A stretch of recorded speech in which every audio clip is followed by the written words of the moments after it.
This video is brought to you by Miniature Market. Thousands of board games, discounted prices, miniaturemarket.com.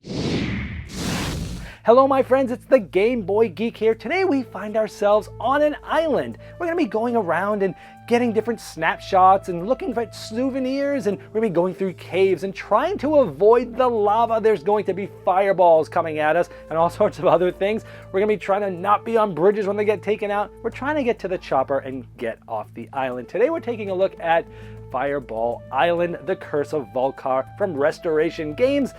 This is being brought back from the old, I guess, 80s game that came out. And so I got a chance to play this once at the Origins Game Fair. So this is going to be sort of a sneak peek slash sort of mini review of Prelude to my big review once it comes out. Because I've played it once, but I'm going to tell you how it works at a high level. And then I'm going to kind of give you my first impressions of what the play was like.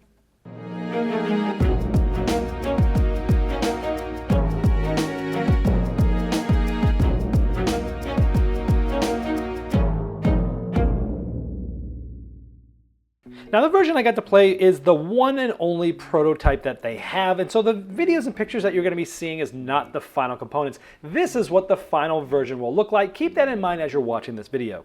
Over the course of the game, you're going to be scoring points in different ways. There is this big gem, the Heart of Vul-Kar, and you'll get 7 points if you have that at the end. There's snapshots, which are different pictures you'll take over the different island, and you'll get 5 points for each of those, but only if you get off the island into the helicopter. And then there's 3 different types of treasures that you'll find throughout the island, and depending on the number of tokens on each color, you'll get a certain amount of points, so it's set collection.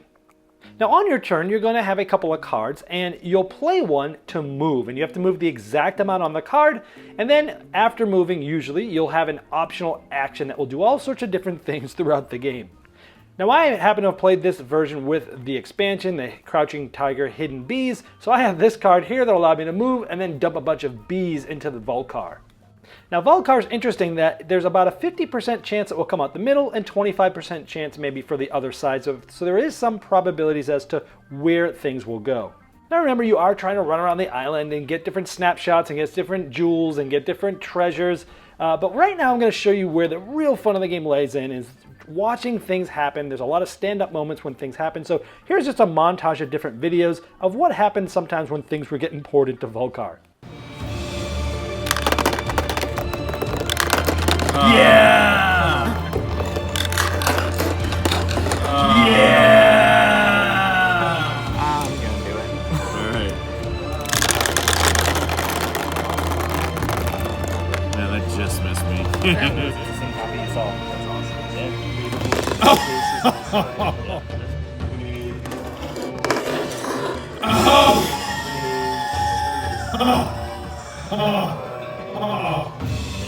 If I hit this, it's going to be big, you know what I'm saying? No, I got you. Now I'm scared. Alright. I don't think I need a lot. I think I just catch it there, and I think it'll feed down. I think I might. Let's see. I'm not too good at the Ember Marbles. I'm not gonna lie. Yes! All right, man.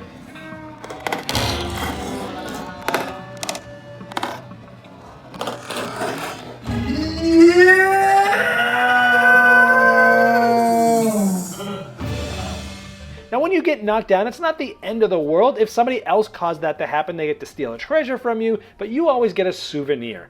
So at the beginning of your turn, you'll stand up, and you'll get a souvenir there, and these allow you to break the rules of the game. Like the water bottle, when you stand up, you can place yourself on any space in your region. Or a park map, when you enter a cave, normally you roll a die, and you can come out to another cave on the map with the same die, but here you don't re-roll, you just go to any cave.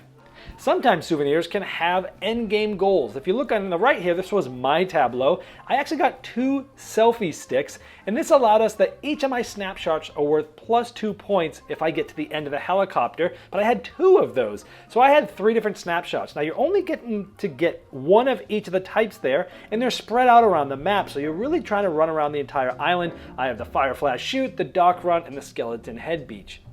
So having 2 selfie sticks from getting knocked over a lot and having the 3 different snapshots actually got me 12 extra points. And you'll see at the beginning of the game, you also get a goal card there. Mine was motivation in the middle there. And I get to score 10 points if I have 3 snapshots. So I was really trying to get 3 snapshots, and the selfie stick had me go get them and things like that. Now, if you see the helicopter there at the top, if you get off the island, you get to the helicopter, and you get a first pick of some things that were taken out at the beginning of the game. Some of them are a lot of points.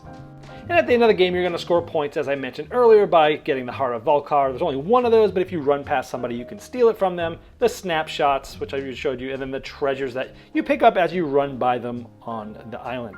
And as I mentioned, this is the single and only prototype, and it did a tour around America, and everyone that played it got to sign it. Really cool luggage piece that was holding the prototype. And if you win, you get to put a star next to your name, and you can see right there, right in the middle, I won. All right, well, there you have it. So after one play, let me talk about what I liked about it. Obviously, the nostalgic value. I had Fireball Island as a kid, and I loved it. I can remember bringing it out. I remember having it set on the table, and I remember the memories I had playing that game and the funness of throwing the fireball down, watching people get hit off the island, and I remember just the emotions of fun that we had with it. Now, I don't remember when I got rid of it. I'm imagining when I moved out for college as I got rid of a lot of other things. But I didn't remember a lot of the play style and what you actually did in your turn and how it worked. I know it was sort of like a roll and move. It was super random. And when I sat down to play it with Restoration Games, I kind of told them this, and they said, well, then you're the perfect person because you had that nostalgic, but you don't remember how bad of a game it was. And so hopefully we're going to give you a better experience, but with that nostalgic value. So it definitely brings that nostalgic value if you've played it before. If you haven't, well, maybe it's not there for you, and so you're going to wonder if this game is good enough for you on game merit alone. So the game obviously has a great table presence. Now, again, this is the prototype that I showed and that I played. But you can imagine, the size was close and things like that. So you can see that, anything three-dimensional like this has great table presence, and it's a good size island. So I like that aspect of it. I like the movement cards because, again, originally it was roll and move, and much like how they changed sort of the Stop Thief game, the first game they came out with, where they changed to movement cards. They did it here too, and I like those. I like the movement cards. You got to move exactly what the movement card does, so you've got tough choices to make. You're choosing between usually 2 movement cards, but you're doing a movement and then possibly an action. And I like that because sometimes you're going to want to play one for the action at a given time. Sometimes you're really going to need the movement. Sometimes both of them are good for you, and you really need to decide which one to do. So I like that they used movement cards and took the dice out of this. The Vul-Kar probabilities were really cool, where, the middle is, I think, about 50%, and the 2 sides is like 25%. So, there's lots of the things that allow you to spin Vul-Kar and do this and do that, and where you're going, hey, if you're going somewhere that is right down the center, you might not want to do that because the probabilities are good. Now, it's still, again, randomized, but there are some probabilities to play with, and that's just enough somewhat, of kind of known information that gives you sort of that tension going on and some good decisions. The goal card. So anytime you get hit, I showed a bunch of times of us getting hit, and those are some of the most fun times. Stand-up moments when someone's got the artifact or something like that, and you're trying to knock them over, and everyone stands up and you hit it. And as you saw in that video, I didn't take very many videos, but almost every time I did, something cool happened. And so it has that sort of many of those kind of fun stand-up moments when you knock people over. It does something unexpected. But when you get hit, I like that you get one of those sort of goal cards where, hey, you got down for the count, and you don't have to stand your guy up till it's your turn, so you can't get hit again. But you do get a card that gives you some sort of goal that will help you throughout the game. And I think that's a cool way to kind of balance you getting hit with having other things to do. So that's a really cool idea. I like how sort of the catastrophe cards ramp up the destruction. So the cataclysm cards, as you get a certain amount of those, you add another one of the, the marbles and things like that. And so the game sort of ramps up as the game, goes on naturally. And I like that arc to the game. I like the whole, you've got the gem that you can run by and take it from somebody. And so you got to find the right time to do that. Maybe you can take it from them and run through a cave. The caves are cool where you roll a die and you're trying to get to a specific cave somewhere else. So that's cool too. The artifact, I think that was part of the expansion, but it was another way to get points, and it had some different rules around it, so different things to go on. I didn't want to talk too much about the expansion, but there are some interesting things there. I like that getting off the island first gives you the first pick of the things that's there, and sometimes getting there first is good. The game has, I'd say, you're going through and getting those the different snapshots. I like how you are kind of forced to spread out around the island because you're trying to get different snapshots, and the different snapshots, the same colors are on the different thirds of the island. So it kind of, not forces you, but encourages you to kind of spread out and things like that. I like that aspect because you're going to be going all over the different board.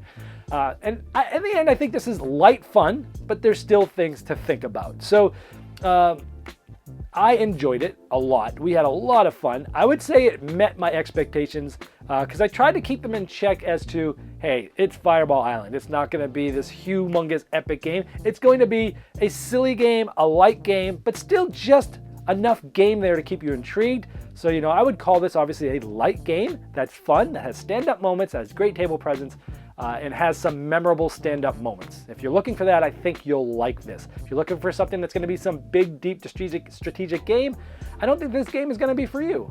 So you got to go into it with the right expectations. Now, on the negative side, the nostalgic memories might place unreal expectations on the game. So hopefully I've just set those expectations. Don't let your nostalgic value make this game bigger and better than what it is. It's definitely going to be better than what you remembered. I mean, it's definitely going to be, well, maybe not what you remembered, but it's going to be better than what it used to be. Based upon that, I think they did a great job with this. Now, your memories, you would always tend to think of things in the past as better than they actually were, but keep that in mind. I think if you set your expectations right, it's going to be good, but some people might have too high of expectations for the game. The game might also be too light for some, because again, it is a light game with just enough going on to keep it as a good gamer's game as well as on the wider spectrum. So there it is. There's my first impressions of Fireball Island. I'm dying to get the game. I don't back a whole lot of games, but I did back this and all of its expansions, and I can't wait for it to come out later this year, and that's Fireball Island. This video was sponsored by Miniature Market's Review Corner. The Review Corner features podcasts, video, and written game reviews by gamers for gamers. Miniature Market, the online gaming superstore. Thousands of board games, discounted prices. Check them out at miniaturemarket.com.